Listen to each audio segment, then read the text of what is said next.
নমস্কার বন্ধুরা, সোমার বাঙালি রান্নায় তোমাদের সবাইকে স্বাগত জানাই। আজ আমি বানাবো ট্যাংরা মাছের চচ্চড়ি। প্রথমে কড়ায় তেল দিয়ে দিলাম। তেল গরম হয়ে গেছে, এবারে দিয়ে দেব হাফ চামচ কালো জিরে। এবারে দিয়ে দেব বেগুন। বেগুন হালকা ভেজে নিয়ে এবারে দিয়ে দেব কেটে রাখা শিম ও পেঁয়াজ কুচি।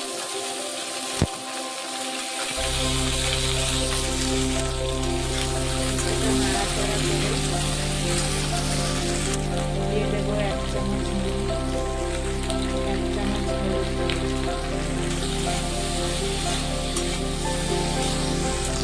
সবজিগুলো কিছুটা ভাজা হয়ে গেছে, এবারে দিয়ে দেব কেটে রাখা টমেটো, চেরা কাঁচা লঙ্কা দিয়ে ভালোভাবে নেড়ে দেব। দিয়ে দেবো 1 চামচ আদা বাটা ও 1 চামচ পেঁয়াজ বাটা, কিছুটা কাশ্মীরি লঙ্কার গুঁড়ো দিয়ে ভালোভাবে নেড়ে দেব।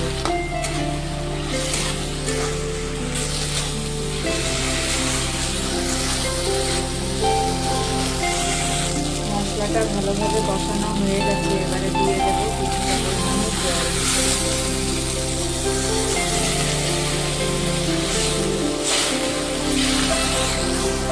ঝোলটা ফুটে উঠেছে, এবারে মাছগুলো দিয়ে দেব। ভালোভাবে মিশিয়ে কিছুক্ষণের জন্য ঢেকে দেব।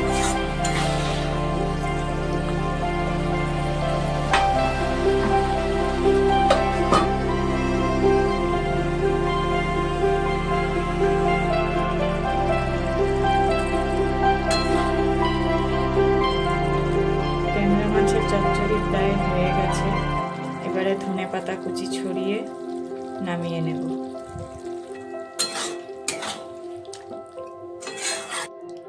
তৈরি হয়ে গেল ট্যাংরা মাছের চচ্চড়ি।